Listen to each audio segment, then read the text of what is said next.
Welcome to పుడమి TV news bulletin. ముందుగా headlines. మీడియాతో సమావేశం నిర్వహించిన రాజన్న సిరిసిల్ల జిల్లా బీజేపీ ప్రధాన కార్యదర్శి రెడ్డబోయిన గోపి.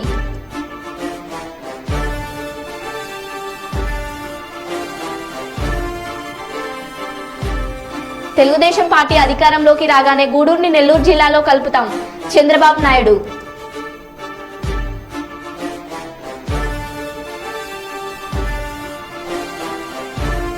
అక్రమంగా గంజాయి తరలిస్తున్న 3 వ్యక్తుల్ని అరెస్టు చేసి రిమాండ్కి తరలింపు.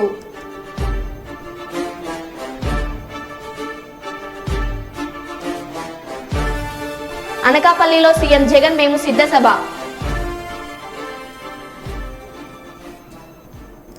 ఇక వివరాల్లోకి వెళ్తే, పక్కా నియోజకవర్గానికి వెళ్లి గెలిచిన నాయకులు కూడా కరీంనగర్ ఎంపీ బండి సంజయ్ కుమార్ ను విమర్శిస్తున్నారని రాజన్న సిరిసిల్ల జిల్లా బీజేపీ జిల్లా ప్రధాన కార్యదర్శి రెడ్డబోయిన గోపి మీడియా సమావేశంలో అన్నారు. రాష్ట్ర రవాణా శాఖ మంత్రి పొన్నం ప్రభాకర్ సిరిసిల్లలో కరీంనగర్ ఎంపీ బండి సంజయ్ పై చేసిన వ్యాఖ్యలను బీజేపీ జిల్లా ప్రధాన కార్యదర్శి రెడ్డబోయిన గోపి ఖండించారు. సిరిసిల్లలో మీడియా సమావేశం ఏర్పాటు చేసి వారు మాట్లాడుతూ, సొంత నియోజకవర్గంలో గెలవలేక పక్కా నియోజకవర్గానికి వెళ్లి గెలిచిన నాయకులు కూడా బండి సంజయ్ కుమార్ గురించి మాట్లాడడం విడ్డూరంగా ఉందని అన్నారు. ఆరోపణలు చేయడం ఎంతవరకు సబబని అన్నారు. కరీంనగర్ ఎంపీ బండి సంజయ్ విమర్శిస్తే సహించేది లేదని ఈ సందర్భంగా అన్నారు. సంక్షేమ పథకాల కంటే ఎక్కువ, వారి హామీల కంటే ఎక్కువ బండి సంజయ్ గారి గురించే మాట్లాడడం జరిగింది. పొన్నం ప్రభాకర్ గారు ఏమన్నారంటే, బండి సంజయ్ కుమార్ గారు, మీరు ప్రసాదం స్కీమ్ కింద వేములవాడ టెంపుల్కి కానీ, కొండగట్టు టెంపుల్కి కానీ, కాళేశ్వరం టెంపుల్కి కానీ ఎందుకు నిధులు తేలేకపోయిందని అడిగింది.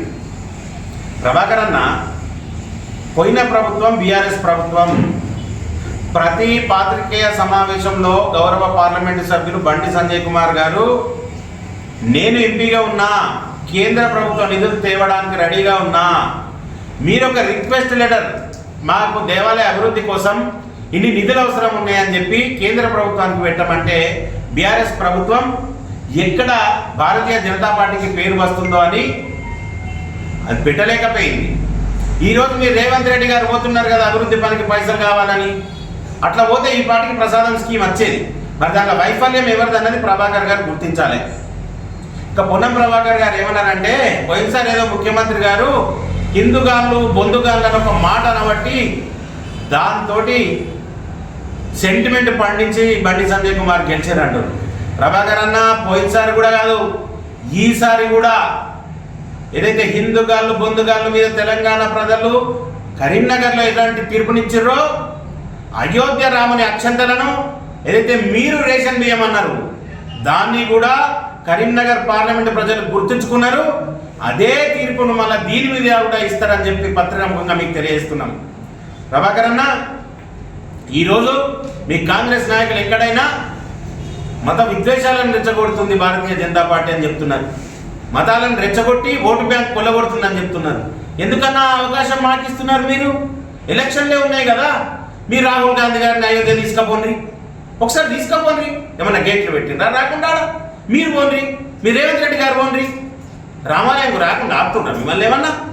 మీరు ఓటు బ్యాంక్ రాజకీయం కోసం ఇంట్లల్లో దేవుని ఫోటోలు పెట్టుకొని బయట గుళ్ళకు బంద్ చేసే పరిస్థితులు ఉన్నారు మీరు. ఈరోజు ప్రతి ఒక్క వ్యక్తి బండి సంజయ్ గారి గురించి విమర్శించుడే. కరీంనగర్లో గెలవలేక హుస్నాబాద్లో గెలిచిన వ్యక్తులు కూడా బండి సంజయ్ గారి కుమార్ గురించి విమర్శలు చేస్తున్నారు. మీ ప్రభుత్వం వచ్చి ఎన్ని రోజులైతే అది మీ హామీలు ఎక్కడుంది? వరి ధాన్యాలన్నీ అక్కడ రైతులు కొనుగోలు కేంద్రాలలో పోసిండ్రన్నా, వానలు పడుతున్నాయి, వాళ్ళకి కవర్లు ఇయ్యి, మీరు ఇస్తా అన్న 500 బోనస్ ఇయ్యరా జరా. 100 రోజులు అయిపోయింది మీ ప్రభుత్వం వచ్చి, 500 బోనస్ ఇయ్యి. ఇక మహిళలు ఎదురు చూస్తుండ్రు, 2500 రూపాయలు ఇయ్యి, ఇస్తామన్నారు కదా 100 రోజులల్లా. 2500 రూపాయలు ఇయ్యి, ఇక తులం బంగారం అంటే ఇయ్యి. ఇక సిరిసిల్ల మహిళలు, మా పద్మశాలి బిడ్డలు ఎదురు చూస్తున్నారు, మా సామాజిక వర్గం బిడ్డలు ఎదురు చూస్తున్నారు. ఇక తులం బంగారం ఎప్పుడు ఇస్తారన్నా? మీకు 2 లక్షల రుణమాఫీ కోసం ఎన్నికల కోడ్ అడ్డం వస్తుంది. 2,70,000 రూపాయల పద్మశాలికి ఇచ్చే నిధుల కోసం ఇన్స్టాల్మెంట్లు కావాలి, 50 కోట్లు 50 కోట్లు 50 కోట్లు. ఇదంతా ఓటు బ్యాంక్ రాజకీయం కోసం పని చేసి ప్రజల మంచైన బండి సంజయ్ కుమార్ గారిని విమర్శించడం పద్ధతి కాదు. భారతీయ జనతా పార్టీ ప్రజా సంక్షేమం కోసం ఈరోజు అందరూ మాట్లాడుతున్నారు. వీళ్ళంతా కరోనా కాలం లేడమన్నారో మాకు అర్థమైతే లేదా ఏసీ రూములల్లా. పాపం బండి సంజయ్ కుమార్ గారు ఆయన నియోజకవర్గం ఉన్న ప్రతి ఒక్క హాస్పిటల్లో పీపీ కిట్లు వేసుకొని కరీంనగర్లో కానీ, సిరిసిల్లలో కానీ, వేములవాడలో కానీ మరి ఏ రకంగా ఉన్నది, వీళ్ళకి ఏ రకంగా వైద్యం అందుతుందని తిరుగుకుంటా ప్రతి నియోజకవర్గానికి ప్రతి ఒక్క అంబులెన్స్ ఇచ్చి, పీపీ కిట్లను ఇచ్చి, దానికి సంబంధించిన సామాన్ ఇచ్చి, కేంద్రంకి ఎంతో నిధులు తెచ్చి వాళ్ళకి సహకరించిందయ్యా. గదాని గురించి మాట్లాడుండ్రి. భారతీయ జనతా పార్టీ పక్షాన ఒకటే డిమాండ్ చేస్తున్నాం, ప్రభాకర్ అన్న మీరు ఇవ్వాల్సిన హామీలు ఇవ్వాలి. మీ రేషన్ బియ్యం కింద ఈసారి కూడా మేమే గెలవబోతున్నాం. ఏదైతే మీరు మన అయోధ్య అక్షంతలను రేషన్ బియ్యం అన్నారో దాంతో పాటు ఈసారి కూడా మేమే డబుల్ మెజారిటీతో గెలవబోతున్నాం. దీన్ని గుర్తెరగాల మీరు. భారతీయ జనతా పార్టీ బండి సంజయ్ గారి మీద విమర్శలను చేస్తూ ఊరుకోదని చెప్పి పత్రికాముఖంగా తెలియజేస్తున్నాం. భారత్ మాతాకి జై. వరంగల్ జిల్లా దుగ్గొండి మండలం వెంకటాపురం గ్రామంలో గౌడ కులస్తుల ఆరాధ్య దైవం కంఠమహేశ్వర స్వామి రేణుక ఎల్లమ్మ బోనాలతో వెంకటాపురం గ్రామంలో అంగరంగ వైభవంగా భక్తి శ్రద్ధలతో బోనాల ఉత్సవాలు పెద్ద ఎత్తున బోనాల పండుగ నిర్వహించడం జరుగుతుంది.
Shiva from NTR Nagar.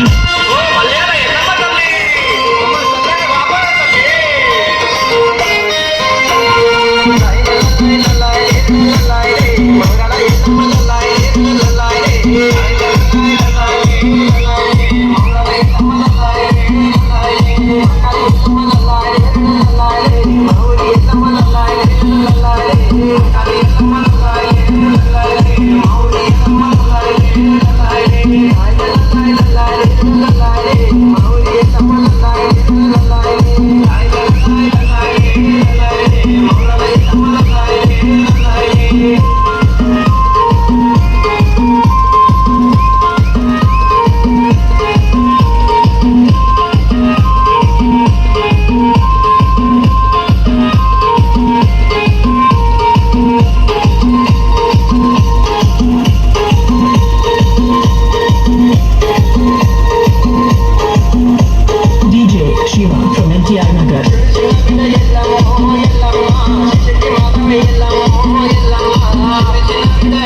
సమాజంలో ధర్మానికి హాని కలిగించే శక్తులను అడ్డుకోవాలని, మతం తీవ్రీకరణ దేశ భద్రతకు పెను ప్రమాదమని, ఈ దేశాన్ని ప్రమాదంలో పడకుండా కాపాడుకోవాల్సిన ముఖ్యమైన బాధ్యత హిందూ సమాజంపై ఉన్నదని పూజా స్వామీజీలు పిలుపునిచ్చారు.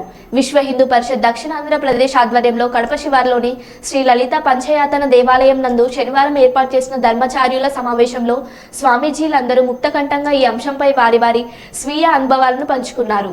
ఈ కార్యక్రమానికి చిన్మయ మిషన్ పీఠాధిపతులు శ్రీ శ్రీ శ్రీ తుర్యానంద స్వామీజీ అధ్యక్షత వహించారు. ఈ కార్యక్రమంలో విశ్వ హిందూ పరిషత్ కేంద్రీయ మార్గదర్శక మండలి సభ్యులు ఆచలానంద ఆశ్రమం పీఠాధిపతులు శ్రీ శ్రీ శ్రీ వీరజనానంద స్వామీజీ మాట్లాడుతూ ధర్మ వ్యాప్తికి ప్రతి మాటలు పీటలు గ్రామాల్లో పర్యటించాలని సూచించారు. తిరుపతి లలిత పీఠాధిపతులు శ్రీ శ్రీ శ్రీ స్వస్వరూపానంద స్వామీజీ మాట్లాడుతూ మన ధర్మాన్ని సామాన్యుల వద్దకు తీసుకువెళ్లాలన్నారు.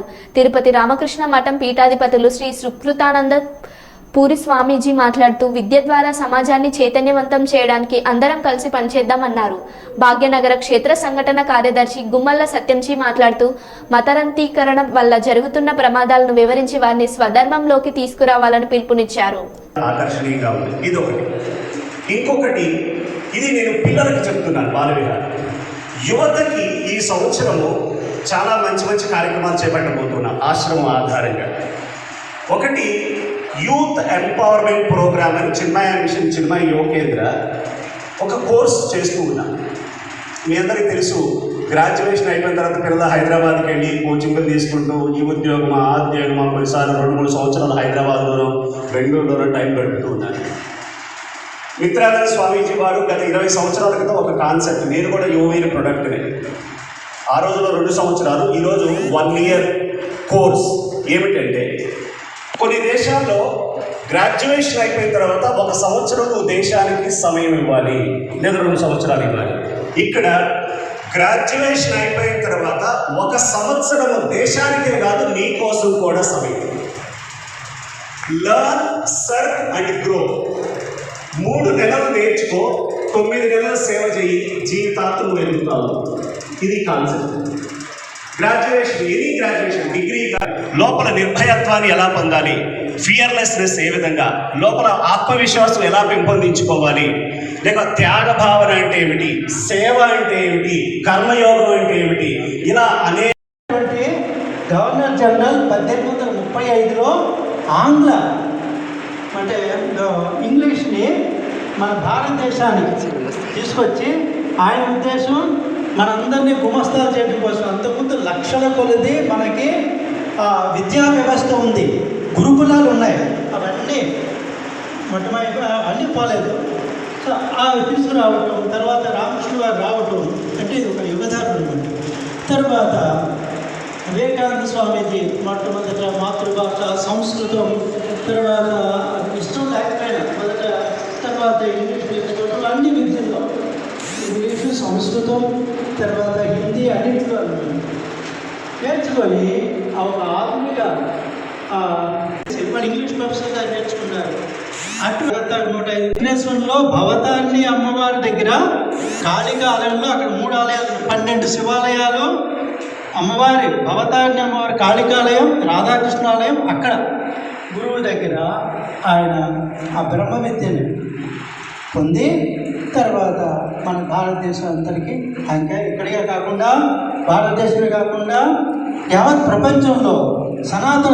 బోయినపల్లి మండల కేంద్రంలో గత 40 రోజుల నుంచి ఎండల తీవ్రతను దృష్టిలో పెట్టుకుని బోయినపల్లి మండల కేంద్రానికి వచ్చే చుట్టుపక్కల గ్రామాల ప్రజలకు తాగునీరు అందించాలనే ఉద్దేశంతో కామ్రేడ్ పుచ్చలపల్లి సుందరయ్య ఆశయాలకు అనుగుణంగా సేవాభావంతో సిపిఎం మండల శాఖ ఆధ్వర్యంలో గత 40 రోజుల నుంచి చలివేంద్ర కార్యక్రమాన్ని నిరంతరంగా కొనసాగించడం జరుగుతుంది.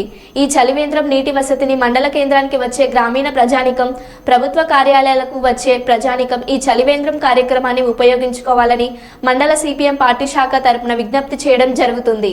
మండల కేంద్రానికి వచ్చే సామాన్య ప్రజానికం ఎవరైతే ఉన్నారో, అలాగే ప్రభుత్వ కార్యాలయాలకు వచ్చే ప్రజానికం ఎవరైతే ఉన్నారో, ఈ గత నెల రోజుల నుంచి విపరీతమైన ఎండలు కొడుతున్నాయి కాబట్టి ప్రజల దాహార్తిని తీర్చడానికి కామ్రేడ్ పుచ్చలపల్లి సుందరయ్య ఆశయాలకు అనుగుణంగా ప్రజల పట్ల సేవాభావం ఉండాలనే ఒక గొప్ప సిద్ధాంతానికి అనుకొని ఈ కార్యక్రమాన్ని సిపిఎం పార్టీ శాఖ ఆధ్వర్యంలో కూడా గత 40 రోజుల నుంచి నిరంతరాయంగా ఈ చలివేంద్ర కార్యక్రమం ఏర్పాటు చేయడం జరుగుతుంది.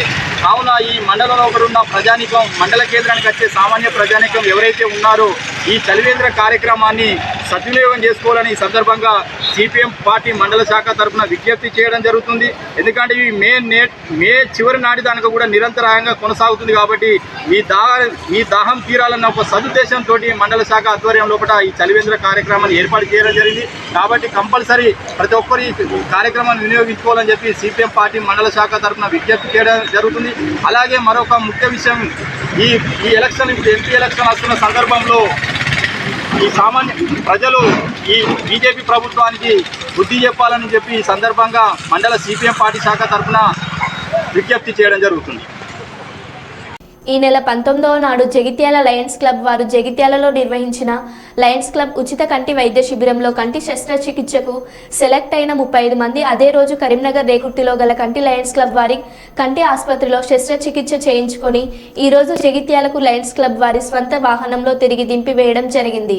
అదేవిధంగా ఈ రోజు కూడా రెండవ దాపా 30 మంది శస్త్రచికిత్స కొరకై కరీంనగర్ రేకుర్తిలో గల లయన్స్ క్లబ్ వారి కంటి ఆసుపత్రికి తరలి వెళ్లారు. ఇటు కార్యక్రమాన్ని జగిత్యాల లయన్స్ క్లబ్ అధ్యక్షులు వినోద్ కుమార్, అడ్లగడ్డ శంకర్, గంగాధర్, శ్రీరాముల, సుదర్శన్ దగ్గరుండి ఈ కార్యక్రమాన్ని నిర్వహించారు.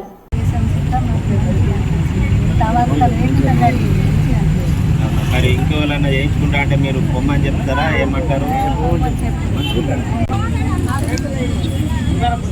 ఇప్పుడు మన లయన్స్ క్లబ్ జగిత్యాల వారి ఆధ్వర్యంలో కరీంనగర్ రేకుర్తి హాస్పిటల్లో ఉచిత కంటి శిబిరం నిర్వహించి మంచి వసతులు ఉన్నాయి, మంచి ఆపరేషన్ చేసారు, మంచిగా భోజన సౌకర్యం ఉంది, అన్ని రకాల మంచిగా చేసి మంచి ప్రజలను అలా తీసుకొచ్చి యథావిధిగా ఇక్కడ తెచ్చింది. అనకాపల్లిలో సీఎం జగన్ మేము సభ సిద్ధం చేసిన కామెంట్స్. చంద్రబాబుని ఉద్దేశించి రాష్ట్రాన్ని దోచుకోవడానికి వీళ్లకు అధికారం కావాలంట. మంచి చేసే మీ బిడ్డ ఓట్లు అడుగుతుంటే మోసం చేసి చంద్రబాబు ఓట్లు అడుగుతున్నారని అన్నారు. అనకాపల్లిలో నాకు 2 సముద్రాలు కనిపిస్తున్నాయి. ఒకటి బంగాళాఖాతం అయితే మరొకటి అనకాపల్లి మేమంతా సిద్ధం సభ. ఈ సభ చరిత్రలో నిలిచిపోతుంది. ఈ ఎన్నికలు కేవలం ఎమ్మెల్యే ఎంపీలను ఎన్నుకునే ఎన్నికలు కాదు. మన పిల్లలు, అక్కా చెల్లెమ్మలు, అవ్వతాతలు, రైతుల తలరాత నిర్ణయించే ఎన్నికలు. 5 ఏళ్లలో ప్రజల మనసులను గెలిచి ఎన్నికలకు వెళ్తున్నాం. వాళ్ళు కుట్రలు పొత్తులతో ఎన్నికలకు వెళ్తున్నారు. ఈ యుద్ధానికి మీరంతా సిద్ధమేనా అని అన్నారు. ఎవరయ్యా అని అడుగుతా ఉన్నాను. ఓ బాబు, నిన్నే అడుగుతున్నా, ఏమనాలి నిన్ను అని అడుగుతా ఉన్నాను. నేను బచ్చా అయితే 5 ఏళ్ల తర్వాత కూడా నాతో పోటీకి నువ్వు ఒక్కనివే రావడానికి నీకు ధైర్యం చాలడం లేదు. 6 డజన్ మందిని వెనకేసుకొని వస్తా ఉన్న నిన్నేమనాలి అని అడుగుతా ఉన్నాను. ఓ బాబు, నిన్ను ఏమనాలి అని అడుగుతా ఉన్నాను. ఏమనాలి?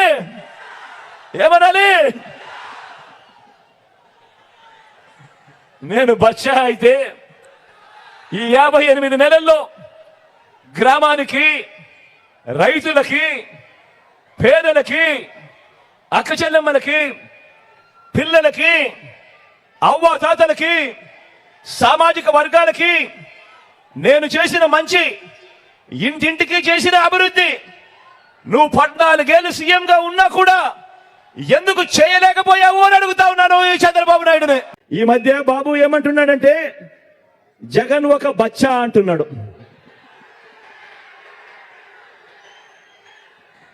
జగన్ ఒక బచ్చా అని కూడా అంటా ఉన్నాడు. ఇలాంటి మాటలు వింటుంటేనే నాకు కొన్ని కథలు, కొన్ని మాటలు గుర్తుకొస్తాయి. కృష్ణుడిని బచ్చా అనుకున్న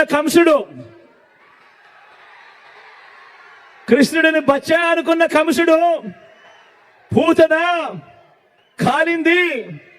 ఇప్పుడు బాబు వాన్ మీద నిలబడిన 3 మాదిరిగా ఈరోజు గుర్తుకొస్తా ఉన్నారు. రాముడిని బచ్చా అనుకున్న మారీషుడు, సుబాహుడు ఇప్పుడు రామోజీ వేషంలోనూ ఓ ఆంధ్రజ్యోతి రాధాకృష్ణన్లా ఈరోజు కనిపిస్తా ఉన్నారు. హనుమంతుడిని బచ్చా అనుకున్న రావణుడు కూడా వీళ్ళల్లో గుర్తుకొస్తా ఉన్నాడు. చరిత్రలో పోయే కాలం వచ్చినప్పుడు, చరిత్రలో ఓడిపోయే కాలం వచ్చినప్పుడు విలన్లందరికీ కూడా అటువైపున హీరోలందరూ బచ్చాలుగానే కనిపిస్తా ఉంటారు.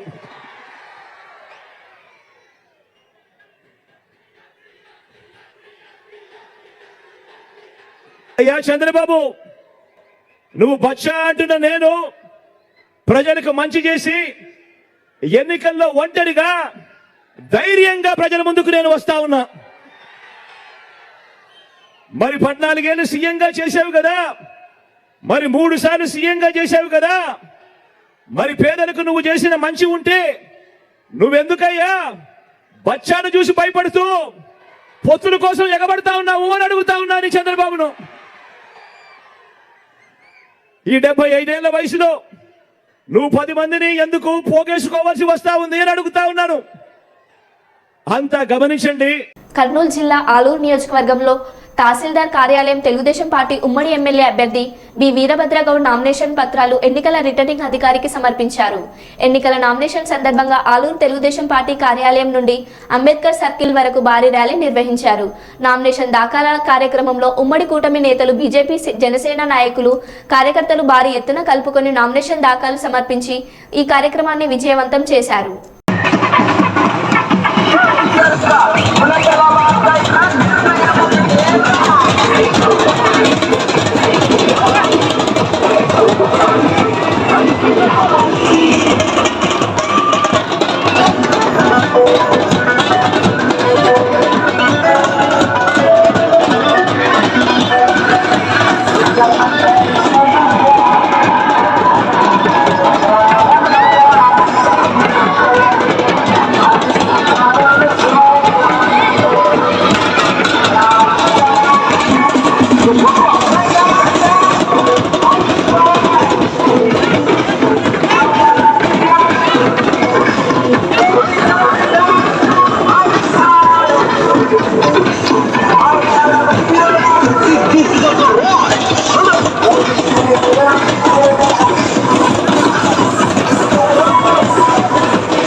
మీ వైసీపీ కార్యకర్తలు చొక్కాలు నడపబెడితే మా టీడీపీ కార్యకర్తలు, జన సైనికులు, ప్రజలు కుర్చీలు నడపబెడతారు.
జనగామ జిల్లా లింగాలగనపురం మండలం నేలపోగుల గ్రామంలో ఉరుములు మెరుపులు తీవ్రమైన గాలులతో కూడిన భారీ వర్షం పడింది.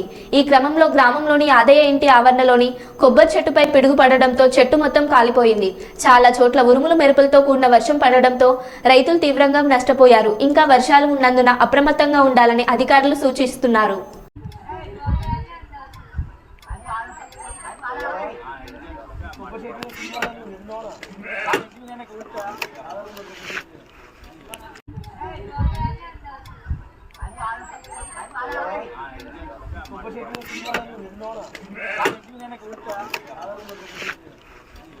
ఇంటింటికి ఇంతియాజ్ కార్యక్రమంలో భాగంగా నేడు కర్నూలు నగరంలోని 22వ వార్డులో కర్నూలు నియోజకవర్గ వైఎస్ఆర్సీపీ ఎమ్మెల్యే అభ్యర్థి శ్రీ ఎండి ఇంతియాజ్ గారు, కర్నూలు మాజీ ఎమ్మెల్యే శ్రీ ఎస్వి మోహన్ రెడ్డి గారు, వైసీపీ నాయకులు కార్యకర్తలు పాల్గొనడం జరిగింది. ఈ కార్యక్రమంలో శ్రీ ఎండి ఇంతియాజ్ గారు మాట్లాడుతూ జగనన్న ప్రారంభించిన పథకాలు సవ్యంగా కొనసాగాలంటే ఫ్యాన్ గుర్తుకు ఓటు వేసి గెలిపించాలని కోరడం జరిగింది. 22 వార్డు సంబంధించిన కార్యకర్తలందరూ కూడా దీంట్లో పాల్గొనడం జరుగుతూ ఉంది. మరి ఏ ఇంటికి వెళ్ళినా కూడా అందరు కూడా జగనన్న పథకాలని లబ్ధి పొందిన వారు చాలా ఎక్కువ మంది ఉన్నారు. అందరు కూడా మళ్ళీ జగనన్నే రావాలి, లేకపోతే ఈ పథకాలు కొనసాగవు అని వారందరూ కూడా ఫ్యాన్ గుర్తుకే ఓటేస్తామని ఆశాభావిస్తూ అందరు కూడా చెప్తా ఉన్నారు. ఖచ్చితంగా మళ్ళీ జగనన్నే సీఎం అయి వస్తాడని చెప్పేసి అందరికీ నమ్మకంగా ఉంది. సో ఈ కర్నూలులో కూడా ముచ్చటగా 3వ వైసీపీ గెలుస్తుందని పూర్తి విశ్వాసం మాకుంది. జై జగన్. మరో బులెటిన్లో మళ్ళీ కలుద్దాం. Stay tune.